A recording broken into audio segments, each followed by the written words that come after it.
This is NDTV. And you're watching NDTV Prime. In association with Micromax. Nothing like anything.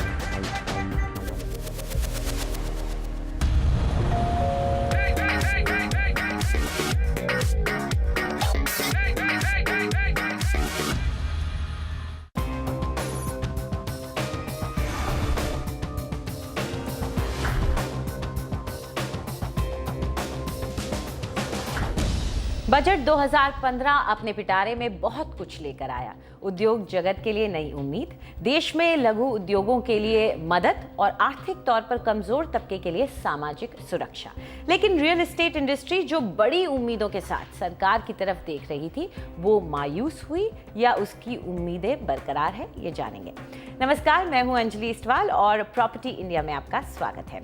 इसके अलावा आप अगर property पर और ज्यादा जानकारी चाहते हैं तो आप हमारी वेबसाइट ndtv.com/property पर जा सकते हैं। चलिए सबसे पहले एक नजर डाल लेते हैं कि आज क्या क्या है खास। वित्त मंत्री अरुण जेटली के बजट से रियल एस्टेट सेक्टर की उम्मीदें कितनी पूरी हुई? रियल एस्टेट पर बजट का क्या असर पड़ेगा, जानेंगे उद्योग के विशेषज्ञों से। भुवनेश्वर के बाजार का जायजा लेंगे, देखेंगे कौन सी प्रॉपर्टीज हैं हॉट।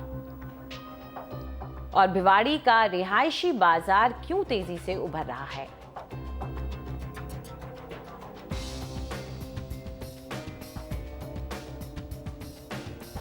बजट 2015 कैसा था, कैसा नहीं था, इस सब पर चर्चा करेंगे और इसके लिए हमारे साथ जुड़ेंगे मुदस्सर जैदी, जो कि नेशनल डायरेक्टर हैं residential agency Knight Frank India के, और मोहित गोयल जो कि सीईओ हैं ओमैक्स लिमिटेड के। साथ ही हमारे साथ होंगे वी रघु, जो कि एग्जीक्यूटिव डायरेक्टर हैं रेपको होम फाइनेंस लिमिटेड के। लेकिन चर्चा करने से पहले बजट पर थोड़ी बात कर लेते हैं। बजट सबसे बड़ी सौगात लेकर आया भारत के इंफ्रास्ट्रक्चर सेक्टर के लिए। ऐसे कई कदम उठाए गए जिससे लगभग ठप पड़ चुके इस सेक्टर में नई जान फूंकी जाए, जिससे अर्थव्यवस्था में विकास हो और लोगों को रोजगार मिले। इसके लिए सरकार ने इंफ्रास्ट्रक्चर सेक्टर में होने वाले निवेश में 70,000 करोड़ रुपए का इजाफा किया है, जिसका लगा ज्यादातर हिस्सा रेल और सड़क पर खर्च होगा।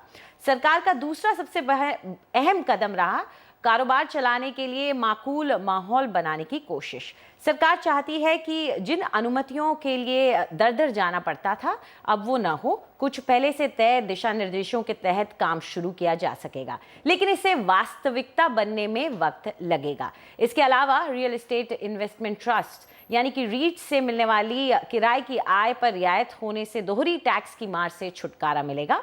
साथ ही गुड्स एंड सर्विसेज टैक्स को अगले साल से लागू किया जा सकता है। इससे भी कारोबार के लिए बेहतर माहौल बनेगा। तो ये तो बात हुई कि क्या क्या हमें बजट ने दिया, और आइए अब एक नजर डालते हैं कि आखिर इस बार के बजट में क्या नहीं मिला। इस बार के बजट में एक बार फिर सरकार ने 2022 तक हर किसी को मकान दिलाने का अपना इरादा दोहराया। सरकार का लक्ष्य है शहरों में 2 करोड़ और गांव में 4 करोड़ मकान बनाना, यानी कि 6 करोड़ मकान बनाने की मंशा है सरकार की। लेकिन इसके लिए कोई अलग से न तो पैसा दिया गया है, न ही अफोर्डेबल हाउसिंग यानी कि किफायती मकानों के लिए कुछ कदम उठाए गए हैं। लंबे समय से रियल एस्टेट इंडस्ट्री इंफ्रा के स्टेटस की मांग भी कर रही है, खास तौर पर अफोर्डेबल हाउसिंग के लिए। उधर सर्विस टैक्स 12.36% से बढ़ाकर 14% कर दिया गया है, जिसका असर जाहिर तौर पर कीमतों पर पड़ेगा, मकानों की कीमतों पर भी। घर कर्ज पर मिलने वाली रियायत में भी कोई बदलाव नहीं किया गया है। साथ ही सेक्शन 80IB को भी नजरअंदाज कर दिया गया है। कारोबार के लिए कर्ज लेना आसान बनाने के लिए किसी तरह का कदम नहीं उठाया गया है। इस साल पिछले साल के सुपरस्टार यानी कि स्मार्ट सिटीज के लिए भी कुछ नहीं किया गया है। तो कि जैसा हमने आपको अपने गेस्ट से मिलाया था, उनसे चर्चा करेंगे। एक बार फिर से जान लेते कौन कौन हमारे साथ हैं। मुदस्सर जैदी हैं, national director residential agency Knight Frank India. Mohit Goyal हैं, सीईओ ओमैक्स लिमिटेड। और वी रघु हैं हमारे साथ चेन्नई से, executive director Repco home finance limited. आप सबका शुक्रिया हमारे साथ जुड़ने के लिए। तो मोहित, आपसे शुरुआत करते हैं, क्योंकि मेरे ख्याल से सबसे ज़्यादा आपका कारोबार है, आप पर असर पड़ रहा है।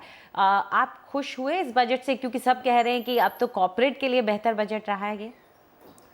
देखिए, ओवरऑल इकोनॉमी के लिए मैं मान सकता हूँ कि ये बजट ठीक था, लेकिन जैसे 9 महीने पहले जो बजट निकला था उस पर विजन की बात की गई थी, अगले 5-10 साल में सरकार क्या करने वाली है, काफ़ी विजन्स की बात की गई थी उस बजट में, और उस वक्त रिक्वायरमेंट भी थी विजन की बात करने का। लेकिन जो इस बजट था, इस बजट में हमें अपेक्षा थी कि इस बार माइक्रो चीज़ों पे बात की जाएगी, बुनियादी चीज़ों पे बात की जाएगी, एग्जैक्टली ग्राउंड रियलिटीज़ क्या हैं और ग्राउंड रियलिटीज़ इंप्रूव करने के लिए करेगी क्या सरकार। तो वो मुझे किसी भी सेक्टर में होता हुआ नहीं दिखा। तो रही बात रियल एस्टेट की, रियल एस्टेट के लिए तो मेरे ख्याल से उन्होंने कुछ भी नहीं किया, बिल्कुल ही कंप्लीटली नज़रअंदाज कर दिया गया। तो मेरे लिए जो रियल एस्टेट का मतलब आज देश का है वो अफोर्डेबल हाउसिंग है, अफोर्डेबल हाउसिंग के अलावा और कुछ नहीं है। क्योंकि आज जो देश की रिक्वायरमेंट है वो अफोर्डेबल हाउसिंग ही है। आज जैसे वित्त मंत्री ने बोला कि 4 करोड़ घर रूरल एरिया में बनाना है, 2 करोड़ घर अर्बन एरिया में बनाना है, करीब 6 करोड़ घर का रिक्वायरमेंट है पूरे देश का। तो ये कैसे पूरा होगा, कौन पूरा करेगा, क्या बुनियादी चीज़ें चाहिए होंगी ये पूरा करने के लिए, उस पर कोई भी बात की नहीं गई, जो कि काफ़ी डिसहार्टनिंग था, डिसअपॉइंटिंग था इस सेक्टर के लिए एंड ओवरऑल इकोनॉमी के लिए। क्योंकि ये सबसे ज़्यादा इंपॉर्टेंट सेक्टर है, क्योंकि सबसे बड़ा सेक्टर है जो जीडीपी और एम्प्लॉयमेंट को काफ़ी हद तक कंट्रीब्यूट करता है।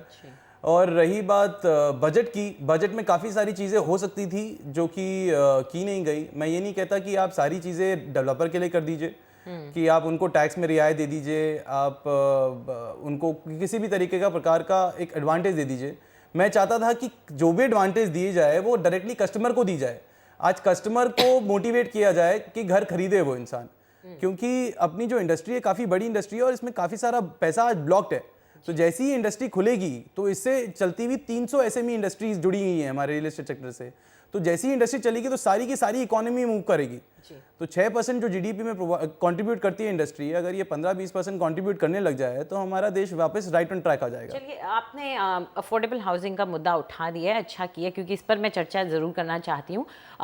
यहाँ मुदस्सर आपसे जानना चाहेंगे, क्या आपको लगता है कि एक मिस्ड अपॉर्चुनिटी रही ये सरकार के लिए, खास तौर पे ये सोचते हुए कि 2022 तक इनको सबको मकान देने हैं? अब आज 2015 हो चुका है, 2022 तक ये कैसे करेंगे? अंजलि, आपने एब्सोल्युटली सही कहा। आज की डेट में अगर आप देखा जाए तो 5-6 करोड़ मकान की बात, 5-6 करोड़ मकान बनाने की बात कर रही है सरकार। अगर आप करंट स्टेटिस्टिक्स देखें तो अगर आप बड़े 6-7 शहरों की बात करें, तकरीबन 5-6 लाख मकान ही एक साथ बन रहे हैं at one point of time. तो कहाँ 5-6 लाख बड़े शहरों में और कहाँ आप 5-6 करोड़ की बात कर रही हैं, तो बहुत बड़ा गैप है। और अगर ये होता, अगर ये अचीव करना है 2022 तक, जो तकरीबन 6-7 साल ही बाकी हैं इसके इस वक्फे में, तो बहुत ही क्लियर विजन चाहिए इसके लिए। विजन के अलावा क्या एग्जैक्टली इसके लिए करना है, कौन करेगा, इसके लिए कैपिटल कहाँ से आएगा, इसके लिए लैंड कहाँ से आएगा, इस पर कोई क्लैरिटी नहीं आई है। तो मुझे तो फ़िलहाल तो ये ख्वाब ही नज़र आ रहा है कि ये हाउसिंग फॉर ऑल हो पाएगा 2022 तक। पहल सही है, सही दिशा में है, लेकिन इसके लिए बहुत क्लियर कट स्टेप्स चाहिए हैं अगर ये अचीव करना हो तो।